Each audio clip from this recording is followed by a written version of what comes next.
وزي ما انتم شايفين دلوقتي كله طلع من الفرن الحمد لله. بصوا البيتزا السينابون طالعه لوحدها بوحدتها ازاي اهي. بصوا اهي، تبقى حلوه برضو ابنك او بنتك يمسكوها كده ياكلوها بحالها اهي. طبعا كلها طلعها بس لما تهدى شويه. وادي السندوتشات، بصوا الساندوتش اهو، وادي البيتزا العاديه. يا رب كده لو الحلقه عجبتكم تدوسوا لايك وشير وسبسكرايب. ما تنسوناش باللايك وانتوا بتتفرجوا على الحلقه. واستودعكم في حفظ الله ورعايته، والسلام عليكم ورحمه الله وبركاته في قناه مطبخ ام مصطفى. بسم الله الرحمن الرحيم. السلام عليكم ورحمه الله وبركاته. قبل ما نبتدي اي حاجه نقول اللهم صل على سيدنا محمد وعلى اله وصحبه وسلم تسليما كثيرا. ازيكم حبايبي، عاملين ايه؟ يا رب تكونوا بخير وفي احسن حال. انا جايه بقى النهارده كده نقول نبتدي مع بعض يوم جديد، وان شاء الله يكون يوم مشرق كده بنور الله وفي طاعه الله وبصحه وسلام. جايين النهارده نعمل البيتزا. هعمل لكم بقى البيتزا المفروده، وهعمل لكم بيتزا سندوتشات، وهعمل لكم بيتزا سينابون. هعمل لكم يعني كذا شكل من البيتزا. دلوقتي انا ما عنديش ولا لبن عادي ولا لبن بودره. الدنيا مش هتقف قدامي، مش هتقف قدامي خالص. اعمل باللي متاح عندي في البيت. يعني عندي كيلو دقيق، كيلو دقيق، نص فنجان زيت كبير او فنجان زيت صغير، كوبايتين ميه للعجن، بيضه، والبيضه دي هتحل محل اللبن، هتبقى تخلي العجينه طريه، وطبعا كيس خميره.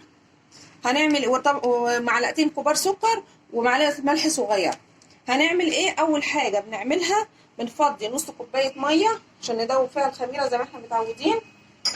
نحط فيها معلقتين سكر،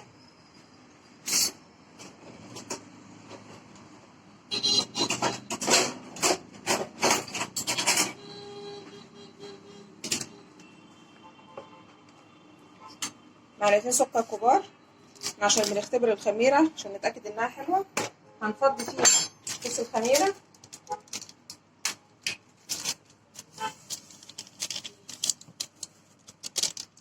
ونبتدي ايه ندوبها.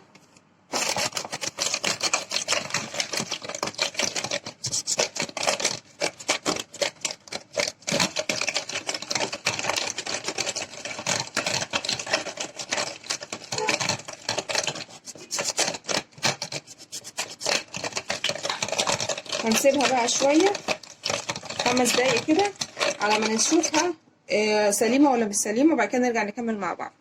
زي ما انتم شايفين بدات تعمل فوران اهي، يبقى كده الخميره سليمه وكويسه. هنعمل ايه دلوقتي بقى؟ هنبتدي ننزل بكيلو الدقيق. كل واحد طبعا بيعمل حسب الكميه اللي هو عايزها بقى، نص كيلو، كل واحد حسب ما هو عايز. هننزل عليها برشه ملح،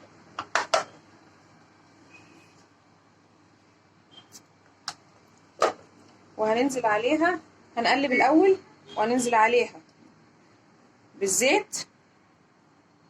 بسم الله الرحمن الرحيم. هننزل عليها بالبيضه. البيضه ديت اللي هتديها، اللي هتخليها طريه وهشه اهي زي ما انتم شايفين كده اهو. هننزل بقى دلوقتي بالميه، هننزل حبه حبه، هنشوفها هتحتاج ميه قد ايه. لسه محتاجه ميه تاني.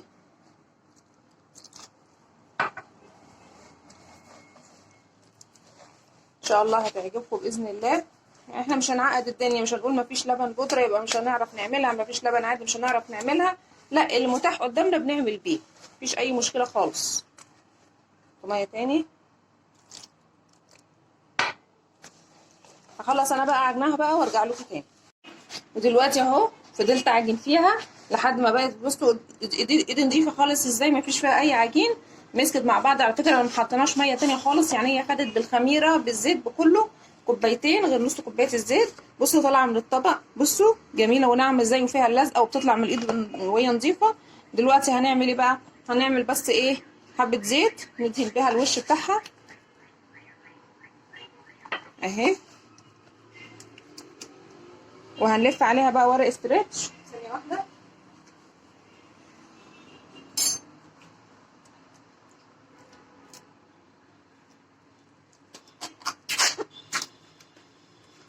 يا جماعه البتاع دي اصلا التعامل معاها صعب قوي ودمه تقيل، فطبعا انا هلف عليها بقى الاسترتش، وبعد كده ارجع لكم تاني هقول لكم نعمل ايه تاني. دلوقتي بقى انا هقول لكم على وصفه حلوه تعملوا بقى الكاتشب في البيت، بدل ما تشتروه جاهز. لو انت حتى ما عندكيش ومكسله حد تنزلي تجيبي، او حد مش لاقي حد ينزل يجيب لك الكاتشب، انا هقول لك تعملي ايه. انت هتجيبي طماطم تغسليها وتنضفيها وتقطعيها، تمام. تحطي عليها 3 4 فصوص ثوم، قطعي عليها بصلايه كده اهو، وهتحط لها اقل من نص كوبايه ميه، اقل من نص يعني. بصوا اهي، اقل من نص الكوبايه يعني، حتى مش هحطهم كلهم لان هي هتنزل ميه اهي كده، بس كده كفايه. حتى ما حطيتهمش كلهم، احطهم بقى على البوتاجاز واوطي عليهم، هتنزل ميتها وتشربها والحاجه كلها تستوي مع بعض، وبعد كده نرجع نقول لكم نعمل ايه تاني. وزي ما انتم شايفين اهي الطماطم والثوم والبصل اتهرت خالص تقريبا، والميه اللي فيها قلت جامد.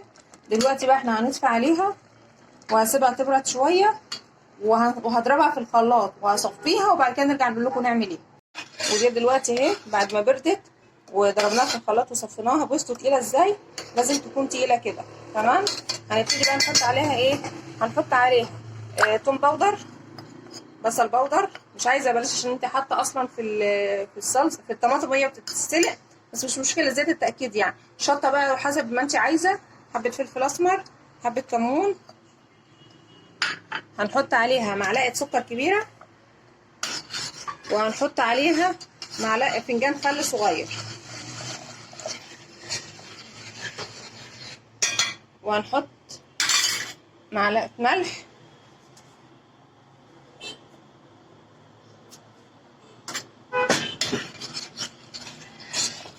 اهي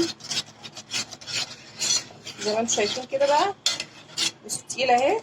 هتغلي بقى غلوتين وهنطفي عليها، ويبقى كده الكاتشب جاهز. عايزه اقول لكم طبعا اللي مش عايز يعمل الطريقه دي، في طريقه الصلصه بتاعت البيتزا اللي هي بتهرس تومه او تفرم تومه وتقليها او بتشوحها بحبتين صغيرين وتنزل عليهم بطماطم او بصلصه، ويتسبك مع بعض، وتبقى هي دي برضو ايه بالتوابل بتاعتها، بتبقى جاهزه. يعني انت عندك الكاتشب او عندك صلصه البيتزا، اللي يحب ده يعمل، يحب ده يعمل. انا حابه تعمل لكم دي فكره جديده اعملها لكم برضو عشان تكونوا عارفينها، يبقى انتوا عندكم الطريقتين، وكل واحد طبعا يعمل الطريقه اللي هو عايزها. يلا احنا كده خلاص غلوتين وهطفي عليها، وهنطلع العجين بتاعنا بقى نشوفه خمر ولا لا، ونشوف هنعمل ايه بعد كده، ونجهز معانا طبعا الحشو والحاجات دي كلها ونشتغل.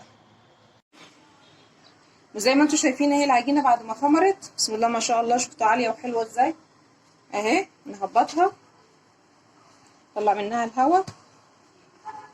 دلوقتي بقى هنعمل ايه، هنبتدي بقى نقطعها القطع على قد ما احنا عايزين، ونحطها في صينيه ترتاح شويه. دي صينيه انا هحط عليها شويه دقيق بس كده علشان خاطر ما تلزقش فيها، وهنقطع بقى قطعات. طبعا انا هعمل بيتزات بيتزات كده اهوت على قد، يعني على قد صينيه كده مفروده شويه، فدي تبقى قطعتها يعني مثلا قد الطماطميه واكبر شويه، او قد البرتقانيه. هعمل بيتزا كبيره معلش هعملها لكم سينابون، فهقطع قطعيه كبيره زي ما انتم شايفين كده، كل حاجه وحسب القطعيه بتاعتها اهي. كبيره اهي عشان هتفرد كبيره، وهنعملها زي السينابون. هنعمل بقى ايه كمان، فطاير سندوتشات، فدي بتبقى ايه ببقى عاملاها صغيره، فاعمل لها قطعات تبقى اصغر شويه اهي زي ما انتم شايفين كده. يبقى انتوا عندكم كده حجم صغير، حجم وسط، حجم كبير. طبعا في بقى الميني بيتزا بقى اللي هي الصغيره قوي دي مش هعملها النهارده، انا هعمل بس الثلاثه دول واوريهم لكم. هخلص بقى انا كده بقى ايه التقطيع خالص وهرجع لكم. شفتوا العجينه حلوه ما بتلزقش في اليد، وجميله ازاي وطريه وزي الفل كده ما شاء الله، الحمد لله ولا حول ولا قوه الا بالله اهي. هخلص بقى خالص وهسيبها ترتاح شويه على ما نحضر بقى الحشوات بتاعتنا وارجع لكم تاني. زي ما انتم شايفين احنا كده خلاص جهزنا الحشوات بتاعتنا.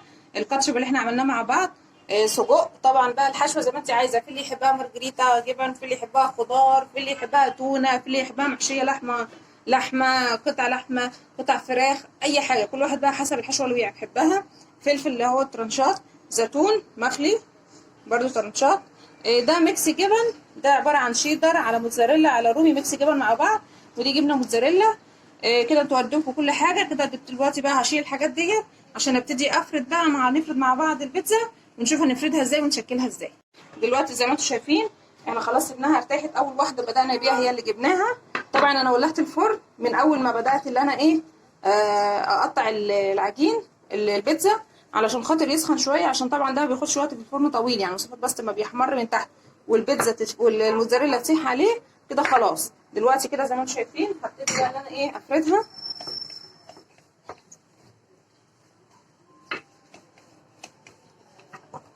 حطوا دقيق تحت طبعا عشان خاطر ايه ما تلزقش منكم. هو اكبر الله اعظم، العصر بيأذن. انا ما بحبش اعملها كبيره بصراحه، عشان خاطر ايه يعني اللي ياخد واحده يخلصها، يعني انا ما بحبش اعملها كبيره عشان كده. بصوا زي ما انتم شايفين اهي، اهي بصوا اهي سمكها اهو، اهو مش رقيقه قوي ومش تخينه قوي عشان ما تحسيش ان انت بتاكلي ايه عيش. هجيب بقى صينيه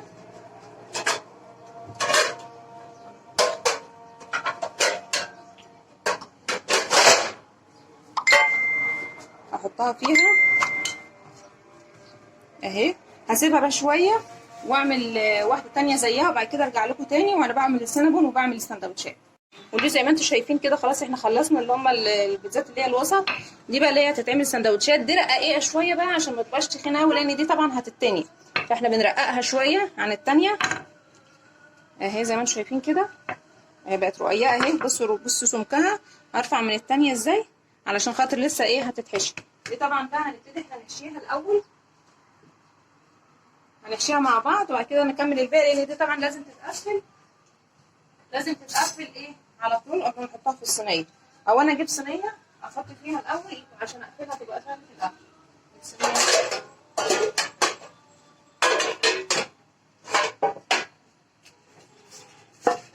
هنقلها فيها عشان خاطر اعرف اقفلها بعد ما احشيها. زي ما انتم شايفين اهي صينيه طويله كده. هجيب بقى الكاتشب، جبنا الكاتشب هنحط معلقه منه، شفتوا تقيل ازاي زي الكاتشب الجاهز بالظبط. اقفلها بس كده اهو.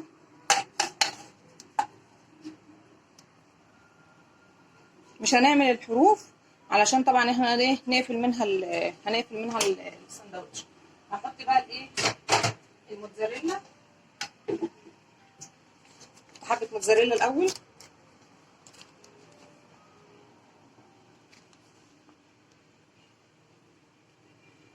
ما نحطش على الحروف اهو زي ما انتم شايفين كده. نبتدي بقى نحط بقى الحاجات التانية. نحط السجق بيتحط ني، لكن لو هتحطي لحمه او هتحطي فراخ او هتحطي حاجات من دي لازم تكون مستويه الاول. التونه برضو لما تيجي تحطيها لازم تصفيها من الزيت اللي عليها، يعني كل حاجه وليها حاجه لازم تتعمل. ممكن تعمليها بقى اللي هي الجمبري السي فود بقى والسمك والحاجات دي برضو بتبقى جميله وتحفه زي ما انتم شايفين كده. نحط لها كمان الفلفل اهو، مش هنكتر قوي طبعا عشان نعرف نقفلها. نحط زيتون، تبقى عامله سندوتشات كده لابنك او بنتك يمسكوها ياكلوها، بتبقى جميله قوي. هحط حبه بقى كمان من الميكس دي كده اهو زي ما انتم شايفين. برضو الجبنه دي بتدي طعم حلو قوي لانها عباره عن شيدر على رومي على موزاريلا مع بعض. نبتدي بقى نقفلها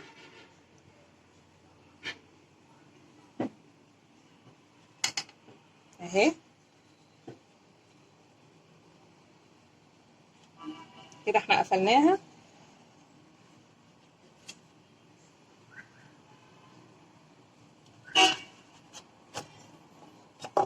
اهي زي ما انتم شايفين. هنعمل واحده تانية بقى جنبها وهندهن وشها بيض او لبن ونحطها ايه في الفرن. هعمل واحده تانية بقى بعيد عنكم خالص بعد ما اخلص هوريكم ايه الصينيه بعد ما خلصت قبل ما نحطها في الفرن. يا جماعه دي بقى البيتزا السينابون. بنفرد العجينه زي ما انتم شايفين كده، هي طبعا كانت كبيره، نفردها كويس وما نخليهاش تخينه قوي لان طبعا لسه احنا ايه هنلمها رول اهي زي ما انتم شايفين كده. حلو قوي كده. هنبتدي بقى نحط بقى الكاتشب بتاعنا.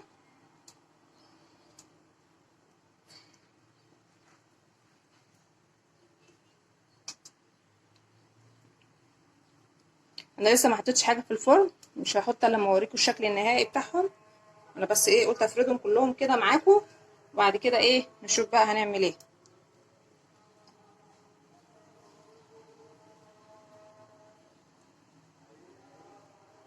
تعمليش على الاحراف عشان دي اللي احنا هنلف منها زي ما انتم شايفين كده اهي. نبتدي بقى نحط بقى الموزاريلا. حط الموزاريلا اول حاجه تحت عشان ايه تسيح كده وتعمل المطه والشده بتاعتها دي والطعم الحلو. وبعد كده بتحطي من فوق تاني يعني عادي. نجيب حبه من الميكس برضو نحطها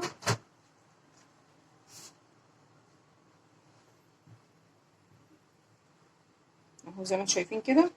نبتدي بقى نحط الحشو بتاعنا. نحط السجق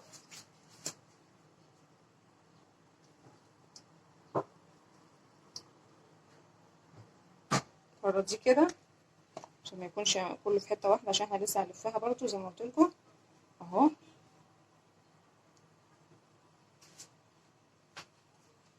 نحط الفلفل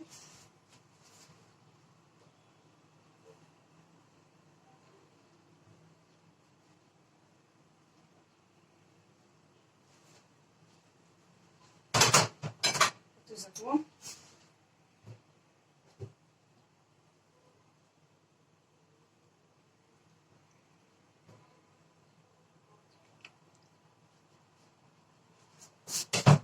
حبه موزاريلا تاني مش هكتر بقى المره دي. حبه ميكس اهو زي ما انتم شايفين كده.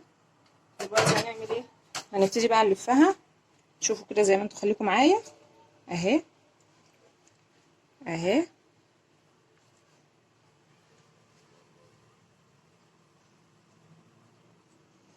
اهي اهي. تحاولوا ايه هاتوها كده اهو، تاكدوا انها متقفله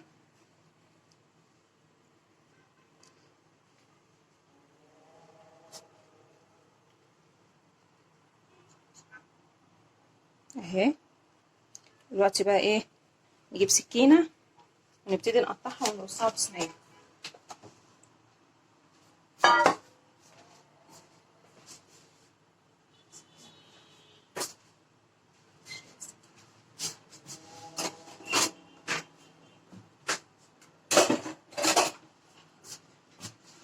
اهو قطعها قطع متساويه.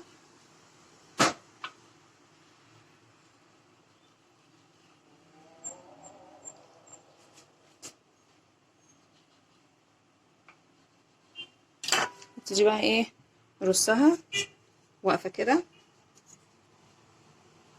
اهي.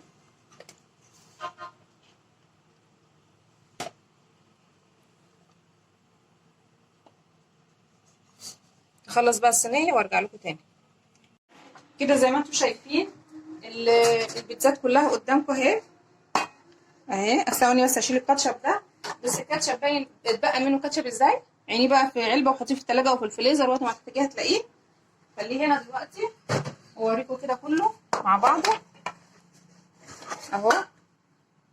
دي السندوتشات. بص انا عملت شكل تاني اهو في السندوتشات غير الشكل ده، عملت شكلين يعتبر اهو تمام. وادي البيتزا اللي هي الصغيره، وادي السينابون، وادي برضو البيتزا والسندوتش زي ما انتم شايفين كده. دول كلهم كده. دلوقتي انا جبت بيضه وحطيت عليها شويه فلفل اسمر وشويه ملح، وهدهن بيها الوش بتاع السندوتش عشان يحمر.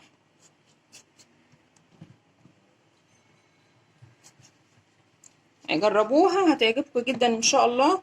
وولادك طبعا كل الولاد بيحبوا البيتزات وبيحبوا المعجنات وبيحبوا الحاجات دي، فطبعا هيفرحوا جدا باللي انت عاملاه لهم النهارده، بعيدا بقى عن الاكل التقليدي بقى وكده. عشان طبعا كلهم زهقوا بصراحه، معرفش انا ايه الحكايه دي. كل الولاد زهقت من الاكل التقليدي. بقينا بندور دلوقتي على اي حاجه جديده مختلفه يحبوها وياكلوها، بدل ما نعمل الاكل وما يتاكلش. يعني حرام بصراحه. ندهن دي كمان اهي. ممكن تدهني وشها لبن لو انت مش عايزه بيض، ممكن تحطي وشها لبن عادي مفيش مشكله، بس اهم حاجه تدهني وشها. دي كده حاجه كده زياده من عندي، ممكن ما تعملهاش اصلا الحركه اللي انا بعملها دي، بس انا ايه قلت يعني بالمره يعني اشمعنى هم يعني جت عليهم. ظبطي كل حاجه، ادي كل حاجه حقها تديكي حقها هي في الاخر. هسويهم بقى واحطهم في الفرن. هم هيقعدوا في الفرن ايه يعني 10 دقايق بالكتير قوي. مجرد ما يحمر الارضيه من تحت والبيتزا والموتزاريلا تسيح عليها، لان يعتبر كل حاجتها اصلا مستويه مفيش اي حاجه. وبعد ما يطلعوا هوريهم لكم ان شاء الله. زي ما انتم شايفين ده اللي طلع من الفرن، لسه الباقي في الفرن. بصوا طريه ازاي وهشه ازاي، عشان مع انها من غير لبن. بصوا اهي. تعالوا بقى نفتح واحده نقطع واحده منهم كده ونشوف، ونقطع برضه من السندوتشات ونشوف. بسم الله الرحمن الرحيم.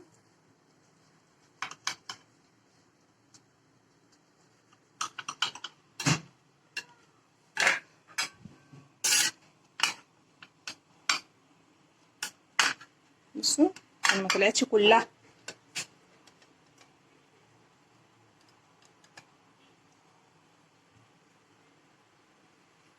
زي ما انتم شايفين اهي. بصوا تخنها طريه مستويه، شايفين. تعالوا نفتح بقى التانية اللي هي السندوتش نشوف شكلها عامل ايه من جوه.